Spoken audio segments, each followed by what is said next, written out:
नमस्कार, इस विशेष समाचार बुलेटिन में आप सभी का स्वागत है। मैं हूं निखिल और मेरे साथ है मेरी सहयोगी दीपाली। और सबसे पहले नजर डालते हैं इस वक्त की हेडलाइंस पर। हरियाणा चुनाव के लिए भाजपा केंद्रीय चुनाव समिति की बैठक आज। पीएम मोदी सहित वरिष्ठ नेता बैठक में होंगे शामिल। पार्टी अध्यक्ष जेपी नड्डा के आवास पर हरियाणा कोर ग्रुप ने किया मंथन।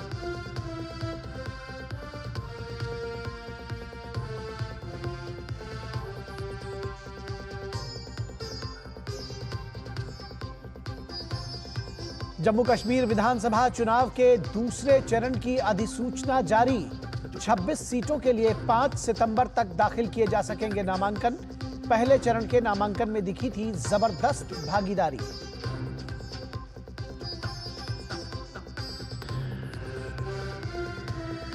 जम्मू कश्मीर में आतंक पर सुरक्षा बलों का एक और प्रहार। कुपवाड़ा में 2 अलग अलग मुठभेड़ में 3 आतंकियों को किया गया ढेर।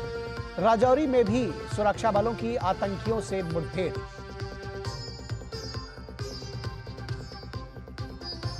तेज हुई कोलकाता कांड में इंसाफ की मांग। भाजपा का आज से कोलकाता में 7 दिनों का धरना। सीएम ममता बनर्जी के बयान को लेकर भाजपा आक्रामक। कहा, न्याय नहीं बदला लेना है ममता बनर्जी की प्राथमिकता।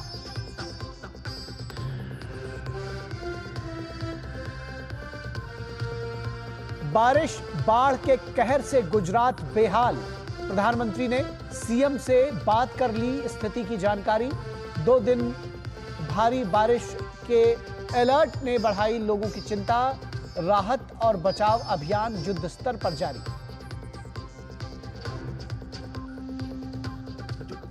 हॉकी के जादूगर मेजर ध्यानचंद की जयंती पर खेल दिवस के मौके पर कई कार्यक्रम आयोजित। केंद्रीय खेल मंत्री मनसुख मांडविया ने दिल्ली स्थित नेशनल स्टेडियम में मेजर ध्यानचंद को किया नमन।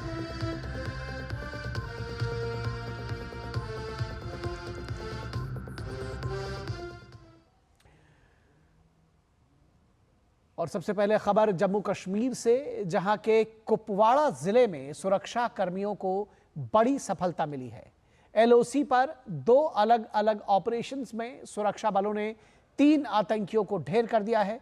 माछिल सेक्टर में चल रहे ऑपरेशन में सुरक्षा बलों ने 2 आतंकियों को, जबकि तंगधार सेक्टर में 1 आतंकी को मार गिराया।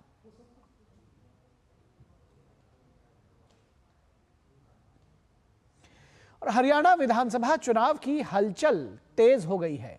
पार्टी उम्मीदवारों के नाम पर चर्चा के लिए आज शाम बीजेपी की केंद्रीय चुनाव समिति की बैठक हो रही है।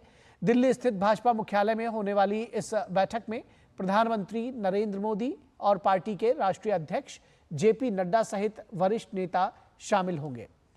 माना जा रहा है कि केंद्रीय चुनाव समिति की बैठक के बाद 90 विधानसभा सीटों में से ज्यादातर सीटों के लिए उम्मीदवारों के नाम की घोषणा की जाएगी।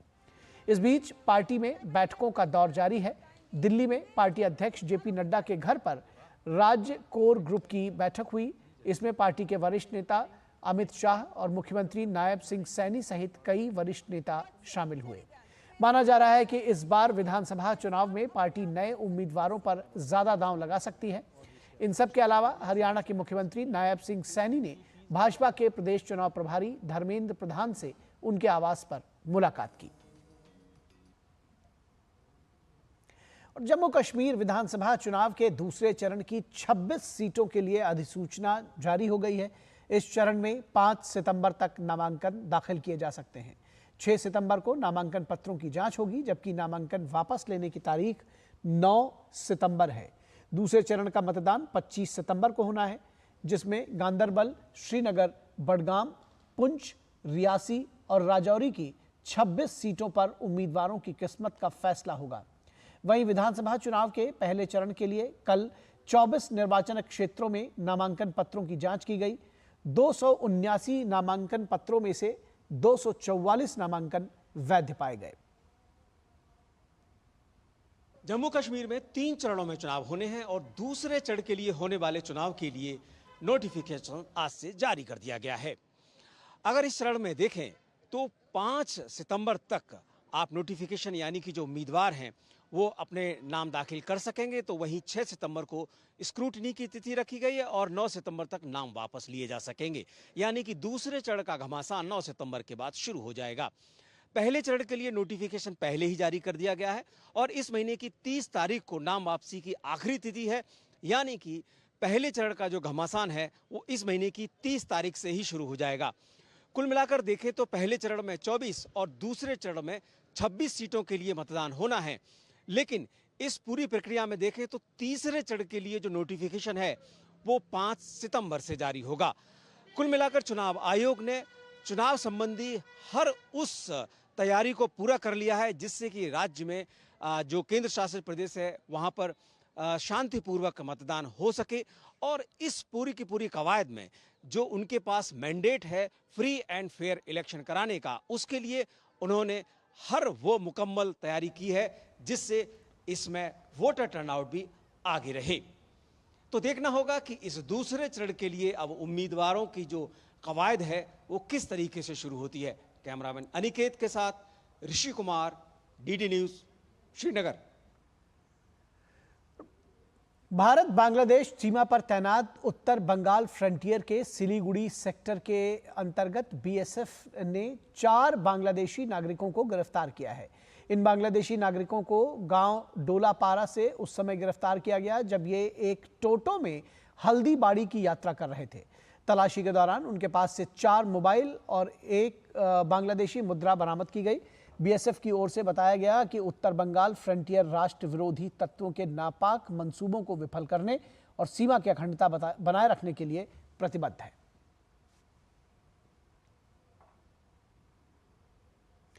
विशाखापट्टनम जासूसी मामले में एनआईए ने पूरे भारत में कई राज्यों में छापे मारे हैं।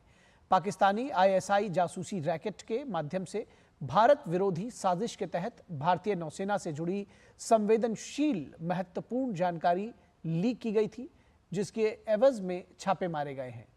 गुजरात, कर्नाटक, केरल, तेलंगाना, उत्तर प्रदेश, बिहार और हरियाणा में एनआईए ने 16 स्थानों पर व्यापक तलाशी ली है। तलाशी लिए गए परिसर उन संदिग्धों से जुड़े थे जिन्हें भारत में जासूसी गतिविधियों को अंजाम देने के लिए पाकिस्तान से पैसे मिले थे। एनआईए द्वारा की गई तलाशी के दौरान कुल 22 मोबाइल फोन्स और कई संवेदनशील दस्तावेज जब्त किए गए हैं। गौरतलब है कि एनआईए ने 19 जुलाई 2023 को इस मामले में एक फरार पाकिस्तानी नागरिक मीर बलज खान सहित 2 आरोपियों के खिलाफ आरोप पत्र दाखिल किया था। 2023 को एनआईए ने मनमोहन, सुरेंद्र पांडा और एल्विन के रूप में पहचाने गए 2 अन्य आरोपियों के खिलाफ पूरक आरोप पत्र दाखिल किया था। पांडा को गिरफ्तार कर लिया गया है जबकि पाकिस्तानी खुफिया ऑपरेटिव एल्विन फरार है।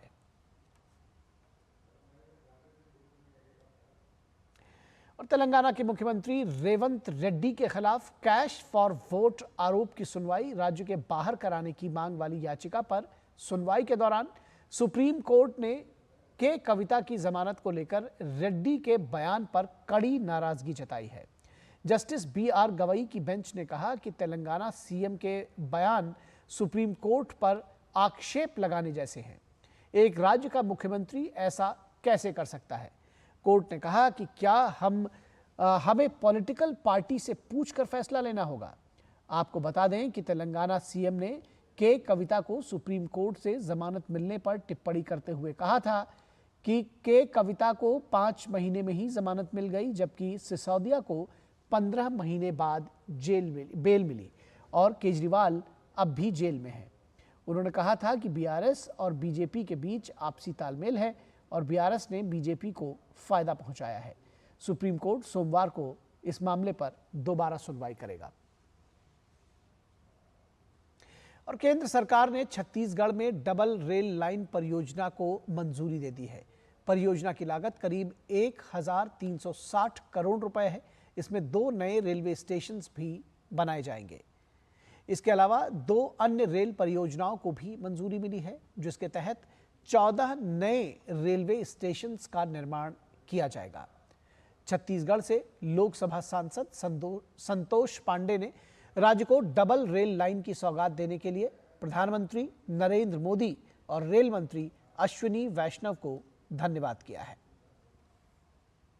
देश के यशस्वी प्रधानमंत्री माननीय नरेंद्र मोदी जी एवं केंद्रीय रेल मंत्री माननीय श्री अश्विनी वैष्णव जी ने हमारे छत्तीसगढ़ को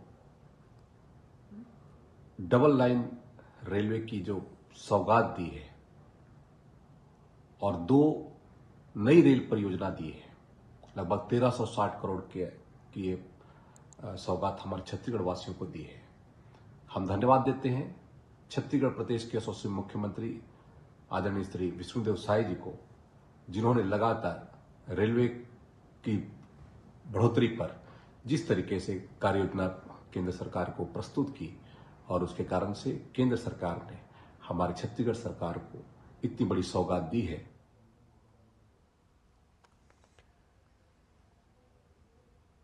मैं छत्तीसगढ़ राज्य को सौगात देने के लिए रेलवे में 1360 करोड़ की भालूमुड़ा सारडेगा रेल परियोजना को मंजूरी मिली है और इससे छत्तीसगढ़ में खनिज के परिवहन में अन्य प्रदेशों के साथ हमारी कनेक्टिविटी बहुत अच्छी होगी। 37 किलोमीटर दोहरी रेल लाइन से और इस गति में विस्तार होगा। इस कनेक्टिविटी के लिए मैं पुनः माननीय प्रधानमंत्री नरेंद्र मोदी जी, माननीय अश्विनी वैष्णव का हृदय से आभार व्यक्त करता हूं। केंद्रीय कैबिनेट ने बुधवार को विभिन्न औद्योगिक गलियारों के तहत 12 शहरों में स्मार्ट औद्योगिक शहर बनाने की परियोजना को मंजूरी दी है। इसके तहत बिहार के गया में शेरघाटी अनुमंडल क्षेत्र में 1670 एकड़ में इसका निर्माण किया जा रहा है, जो अमृतसर, दिल्ली, कोलकाता औद्योगिक कॉरिडोर का एक अहम हिस्सा होगा। सेंट्रल गवर्नमेंट ने 12 इंडस्ट्रियल कॉरिडोर को अप्रूव किया है, जिसमें बिहार में गया भी एक है। यह बिहार की बहुत पुरानी डिमांड थी और हम लोग इसके लिए सेंट्रल गवर्नमेंट को धन्यवाद देते हैं कि उन्होंने 1 जुलाई को बजट में ये पेश किया था प्रपोजल और इतनी जल्दी उन्होंने सब अप्रूव कर दिया। उम्मीद है कि इससे हमारे इंडस्ट्रियलाइजेशन की मुहिम में बिहार को काफ़ी फायदा होगा आगे आने वाले समय में। और खबर राजस्थान से, जहां मुख्यमंत्री भजनलाल शर्मा की सरकार के कैबिनेट बैठक में बड़े फैसले लिए गए हैं। इसमें राज्य कर्मचारियों के हित में उनकी ग्रेच्युटी और डेथ ग्रेच्युटी की अधिकतम सीमा 20 लाख रुपए से बढ़ाकर 25 लाख रुपए कर दी गई है। बैठक के बाद डिप्टी सीएम प्रेमचंद बैरवा ने इसकी जानकारी दी।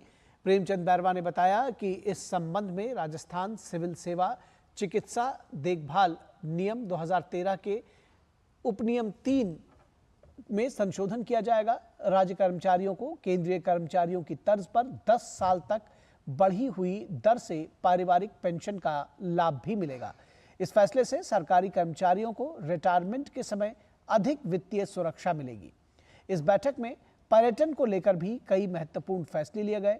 साथ ही कैबिनेट ने नाथद्वारा देवगढ़ मदारिया आमान यानी गेज परिवर्तन परियोजना के लिए रेलवे को 42.1576 हेक्टेयर भूमि देने का फैसला किया है। और हिमाचल में बढ़ते कर्ज के जाल से राज्य की अर्थव्यवस्था में अब दम घुटने की नौबत है। प्रदेश की सरकार को खर्चे और वेतन के लिए मुश्किल का सामना करना पड़ रहा है। 16वें वित्त आयोग के सामने राज्य सरकार ने ऋणों के मामले में अगले 5 साल की स्थिति रखी है। आंकड़े बताते हैं कि हिमाचल को अगले 5 वर्षों में लोन का मूलधन और ब्याज चुकाने के लिए कुल 70,718 करोड़ रुपए भरने होंगे, जिसमें 44,617 करोड़ रुपए सिर्फ ब्याज के ही हैं। आरबीआई की रिपोर्ट के मुताबिक वर्तमान वित्त वर्ष में हिमाचल प्रदेश पर कुल लोन 94,992 करोड़ रुपए हो चुका है। राज्य पर वित्त वर्ष 2018-19 में 44% लोन मार्केट से लिया था, जबकि 2022-23 में ओपन मार्केट लोन 53% हो गया। वहीं हिमाचल सरकार पर 10,000 करोड़ रुपए से ज्यादा की कर्मचारियों की देनदारी बकाया है। आने वाले समय में जो सुधार और अच्छा नजर आता है, 2 महीने तक ना पे लेंगे, ना टीए लेंगे, ना डीए लेंगे और यही अनुरोध मैंने जब अपने सीपीएस साथियों से कहा, उन्होंने कहा 2 महीने तक हम भी नहीं रहेंगे। महज ये छोटा सा अमाउंट है, लेकिन एक सिंबॉलिक अमाउंट है। ये चाहे 1 करोड़ है, चाहे 1.5 करोड़ है, जितना भी है, लेकिन एक सिंबॉलिक है। और सीआईआई ने नई दिल्ली में राष्ट्रीय सोशल टेक स्टार्टअप सम्मेलन का आयोजन किया। इसका मकसद सामाजिक क्षेत्र में बदलाव लाने वाले सोशल टेक स्टार्टअप को बढ़ावा देना, उनके अनुभवों को सुनना और उद्योग जगत से CSR के तहत सहायता दिलाने का मंच प्रदान करना है। इस दौरान सीआईआई ने स्टार्टअप कंपोडियम और फिश प्लेटफॉर्म का अनावरण किया। सीआईआई के राष्ट्रीय कृषि परिषद के सह अध्यक्ष बी त्यागराजन ने कहा कि देश जिस तेजी से तरक्की कर रहा है, उससे आने वाले दिनों में स्टार्टअप्स की भूमिका अहम होगी। इसके लिए देश में एक बेहतर स्टार्टअप इकोसिस्टम बनाना होगा। One is through global engagements, that is through corporate looking to expand their reach beyond domestic markets. The second is the market access, provides that invaluable services including tailored strategies and networking opportunities that enable startups with corporates to enter and thrive in new markets, because CII has a very large membership and both forward linkages and backward linkages can be provided by CII, and that's what is the attempt of this center. और Bharat biotech की प्रबंध निदेशक सुचित्रा एला ने कहा कि भारत को दुनिया की फार्मेसी कहा जाता है।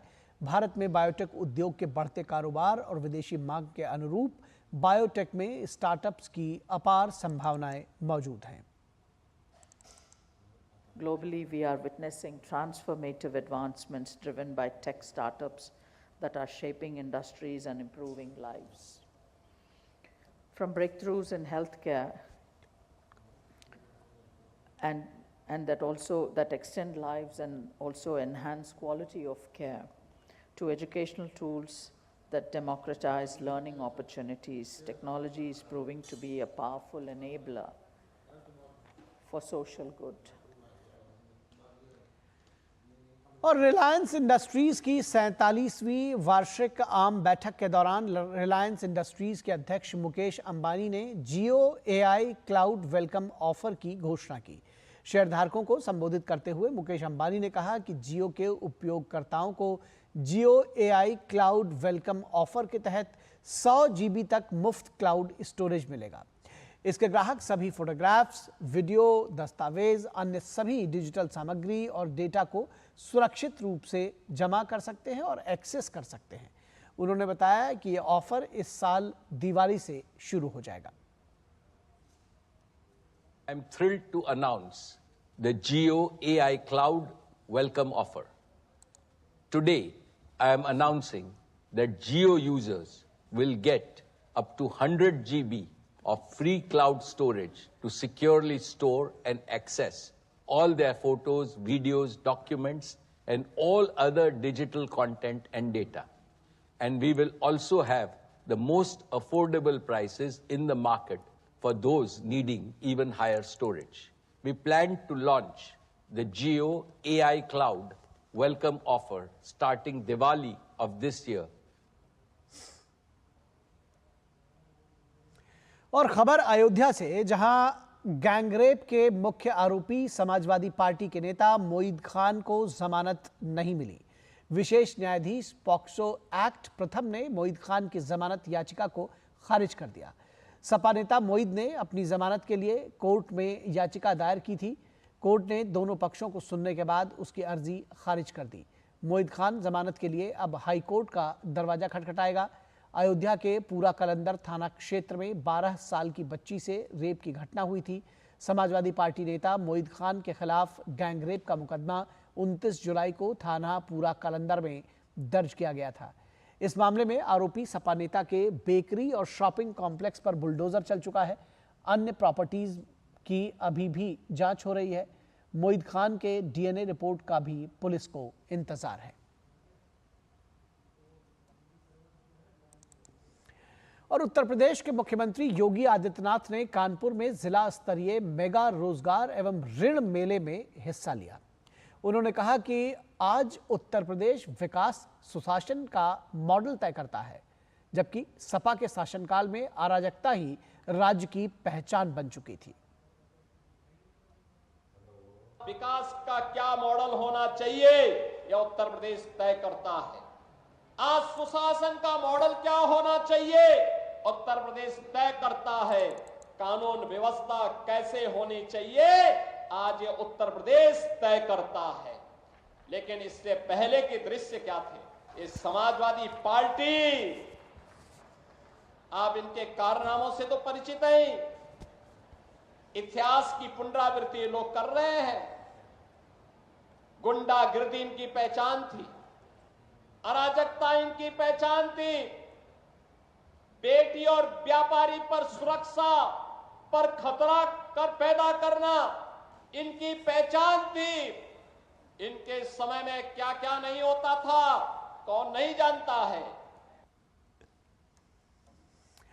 और दिल्ली हाई कोर्ट ने कुश्ती महासंघ के पूर्व अध्यक्ष बृजभूषण शरण सिंह की उस याचिका पर सवाल उठाया है जिसमें उन्होंने महिला पहलवानों की ओर से दर्ज किए गए यौन शोषण के केस को रद्द करने की मांग की थी। कोर्ट ने कहा कि बृजभूषण शरण सिंह ने आरोप तय करने के आदेश को चुनौती देने के साथ साथ इसी याचिका में निचली अदालत में चल रही कार्यवाही को रद्द करने की मांग भी कर डाली है। अगर उन्हें आरोप तय करने को चुनौती देनी थी तो पहले इस आदेश को चुनौती देनी थी। कोर्ट ने बृजभूषण शरण सिंह के वकील को 2 हफ्ते में संक्षिप्त नोट जमा कराने को कहा। अगली सुनवाई 26 सितंबर को होगी। कोलकाता कांड में इंसाफ की मांग को लेकर भाजपा लगातार आंदोलन कर रही है। भाजपा ने कल राज्यव्यापी बंद बुलाया था। वहीं हाईकोर्ट से अनुमति मिलने के बाद बीजेपी आज से कोलकाता में 7 दिवसीय धरना दे रही है। इस धरने में भाजपा के प्रदेश भर के नेता और कार्यकर्ता शामिल हैं। हालांकि हाईकोर्ट के आदेश के बाद भी आधी रात को मंच लगाने को लेकर कुछ विवाद हुआ। भाजपा का कहना है कि इंसाफ के लिए उसका आंदोलन जारी रहेगा। कल सीएम ममता बनर्जी के धमकी भरे भाषण के बाद से आंदोलन और तेज हो गया है। नेता प्रतिपक्ष शुभेंदु अधिकारी ममता के नफरत भरे और धमकी भरे भाषण को लेकर राज्यपाल से मिल सकते हैं। और कोलकाता में आरजी कर मेडिकल कॉलेज एवं अस्पताल में डॉक्टर के साथ बलात्कार और हत्या के मामले में न्याय की मांग को लेकर महिलाओं ने विरोध प्रदर्शन किया।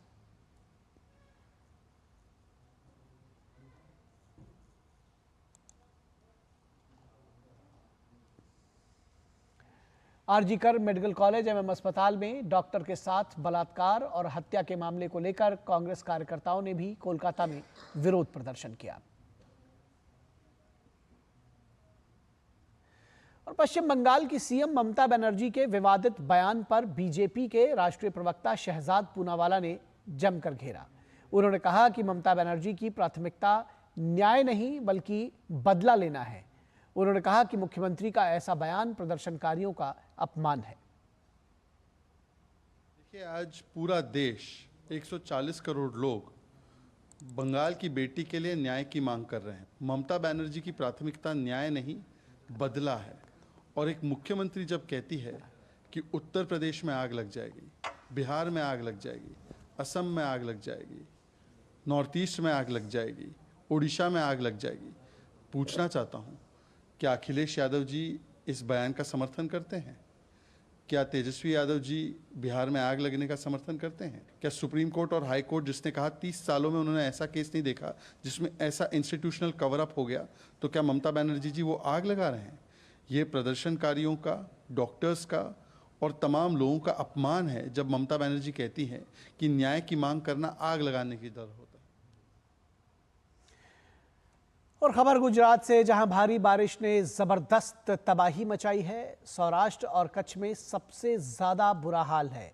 इस बीच मौसम विभाग ने फिर एक बार कहा है कि अगले कुछ घंटे इन इलाकों के लिए भारी हैं।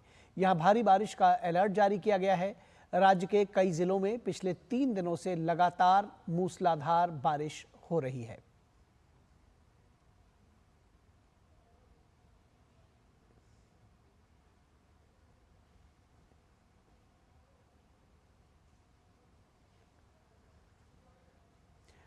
और गुजरात आई भारी आपदा में एनडीआरएफ, एसडीआरएफ और सेना दिन रात राहत और बचाव कार्य में जुटे हुए हैं। राज्य के साथ केंद्र सरकार भी लगातार हालात पर नजर बनाए हुए है। केंद्र की ओर से लगातार राज्य को मदद भेजी जा रही है। राज्य में इस समय 14 टीमें एनडीआरएफ की और 22 टीमें एसडीआरएफ की और इसके साथ ही साथ सेना की 6 टुकड़ियां तैनात की गई हैं। बाढ़ प्रभावित क्षेत्रों से अब तक करीब 40,000 लोगों को सुरक्षित बाहर निकाला गया है।